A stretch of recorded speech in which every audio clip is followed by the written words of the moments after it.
Walang puputok ha! Walang puputok! Sakay ng nakahintong bus na ito sa Star Tollway sa bahagi ng Santo Tomas, Batangas ang 5 takas na inmate o persons deprived of liberty mula sa Batangas Provincial Jail nang ma-corner sila ng pulisya. Hepe ako ng Santo Tomas. Sige kami makikipag-tension sa inyo. Mabuti na lang at walang hinostage, pero tensyonado pa rin ang pakikipagnegosasyon ng mga pulis para mapasuko ang mga sospek. Huwag natakbo, daga.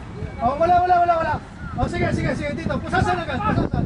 Pagkatapos bumaba mula sa bintana ang isang sospek, ay sunod na ring sumuko ang 4 pa niyang kasama. Dupad! Oh, posas! Dapa! Na-recover sa mga sospek ang isang baril, patalim at cash.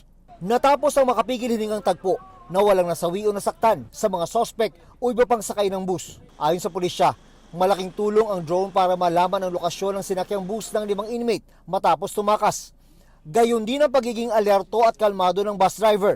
Matapos tawagan ng kanyang inspektor na meron siyang sakay ng mga takas base sa impormasyong ibinigay ng PNP, ay pasimple niyang hininto sa isang toll gate ang bus at sinabihan ng kanyang konduktor na mag-CR. Tinigil ko nga po sa Santo Tomas dahil may kasunod daw po kami pulis. Sabi ng mga sospek, tumakas sila dahil sa kalupitan ng isang prison guard na madalas daw silang pagtripan. Gwardiya po na sumuntaryo sa amin. Pinahirapan po. Gusto kami pabugbog sa kapwa o kulong namin. Hinihiling lang po namin na hindi na po sana kami mapabalik doon. Baka hindi na ho namin makita mga mahal namin sa buhay.